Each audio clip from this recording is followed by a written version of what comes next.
Okay, I'll tell you a little bit about myself. I got into fashion by default. I am not I'm not a mainstream hardcore Bollywood or film person because fashion is my primary business, and apart from that I've got into hospitality. People come to India, they want to celebrate India, and Indians have stopped celebrating India, which is one of the reasons I took up films, because I realized that through that I could probably influence popular society to get back into being Indian. My first film was a film that I did called Black, which was done by India's, one of India's most visual directors. He's kind of one of the best that we have. His craft is very superior, called Sabyasachi. And I have to tell you, like, before I start, that though fashion is my priority, I do films for two reasons. I do firstly because for me it's a selfish indulgence. It helps me escape from the world of fashion. Secondly, I think my work has a lot of influence in the country, so when I do a film, I know that, you know, and a lot of directors like working with me because they know that I have a huge following of people who would like to come and see the clothes in front of film. So, sorry, I don't need to sound arrogant, but that is reality. He loves things which are larger than life. So here he was trying to attempt a film which was very, very serious. It was a film which did not have pink and tack and polyester and sequins. It was a film that had no songs. It was a film that had no villain. It had a film that had no item number. It was a film that had no sex, apart from one kiss. Yes. So it was, you know, it had everything that, it didn't have anything that sells in India. It is very, very important to make sure that there's a continuity and you know, there's no suspension of belief. If you realize that her hat and her sweater is the same, only the shirt has changed. So somewhere down the line, you can't give a character new clothes every day, because then what happens, the believability factor of the film dies. You know, sometimes you have to realize that as a costume designer, we need to be very, very careful, because one wrong move, let's say a painted nail, can cost the actress or the actor an Oscar.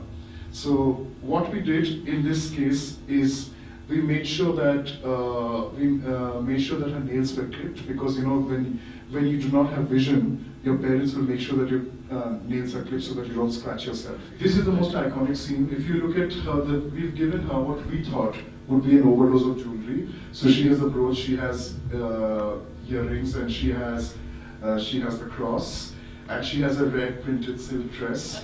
This was my first film. It also got me many prestigious awards, including the National Award, which is India's equivalent to the Oscars. And but I think the biggest award was the fact that people started recognizing costumes as a very important part of filmmaking in India. Thank you.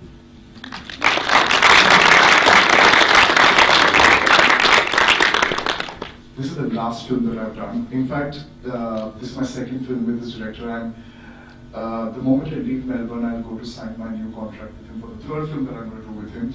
You know why I like working with Sanjay is probably because he's the only director who indulges you as a costume designer. Now, Guzarish is a film which deals with a very successful, magician. Thank you.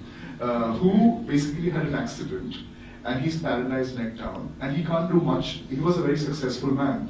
So what happens is that, you know, his mind dies within, but his body is still surviving, and he's being looked after by a day nurse, and it is his relationship with his nurse, and how he wants the nurse as a final act of love to kill him so that he can escape.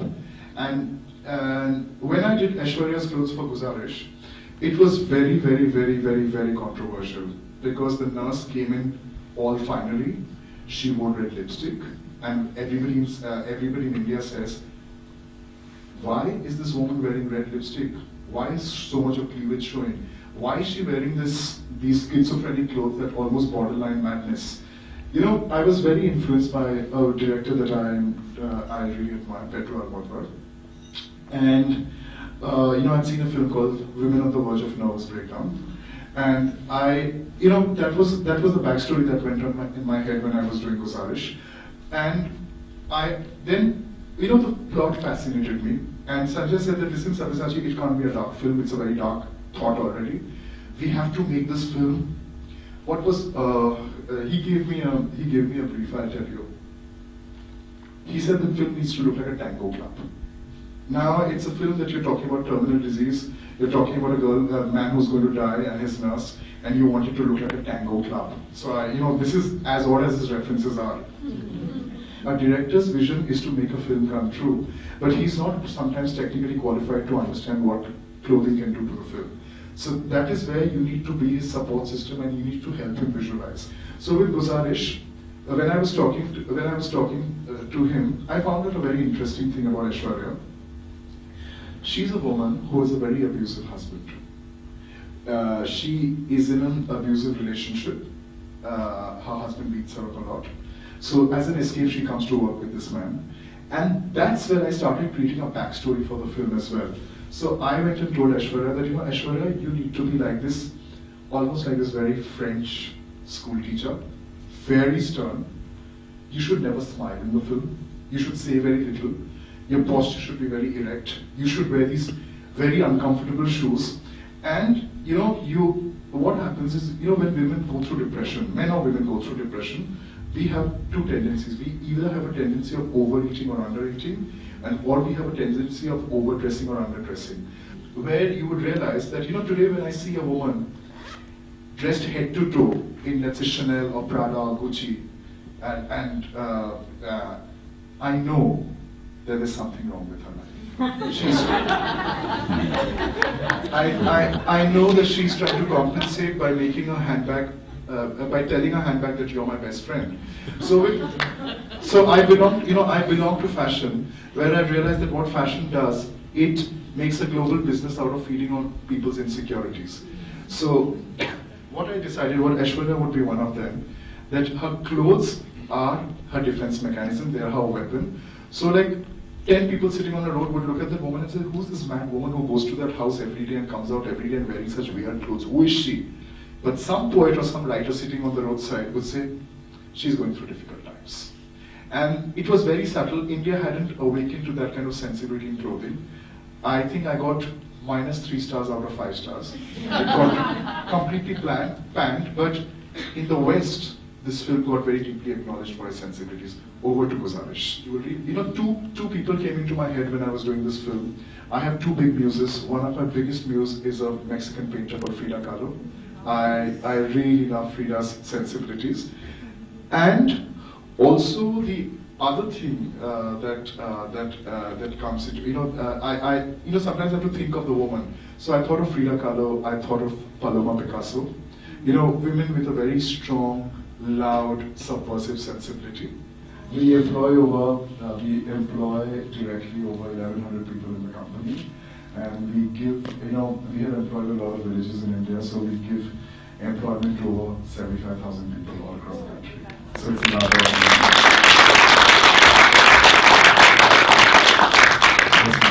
you mentioned working with block printers in Jaipur, but right. I'd be interested to hear where else you work with artisans in India, and if you ever work with natural dyes. Half of the film has been done in natural dyes because most of the indigos are actually indigos that we sourced out from Visakhapatnam. And I work with a gamut of people. Earlier my mission was to use textiles and products from West Bengal, where I grew up.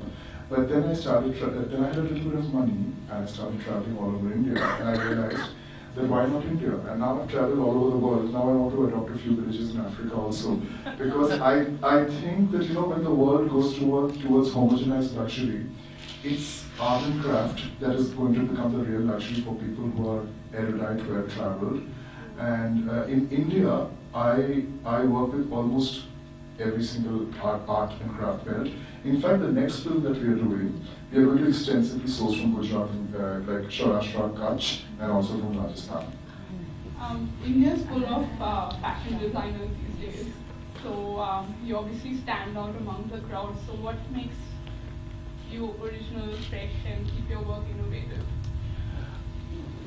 I'll tell you something. There's a journalist right now who called me in my hotel room to ask me the same question. And I'll give you the same answer. He said that I said that when everybody goes mental, if you stay simple, that is what keeps the freshness alive. I think what I do is I don't over-intellectualize fashion. I like to keep it easy for people to understand. You know, like when I mean, with due respect to all brands, I don't think a woman's body needs a 24-inch shoulder. I don't think that you need extra hips on your waist. So when I look at designers trying to make outlandish clothing, I'm like, doesn't it defeat the entire purpose of clothing? Because clothing is meant to not just protect but also beautify. So I like to keep my clothing very simple. So while everybody else is trying too hard, maybe I'm too lazy, and that's the secret of my success.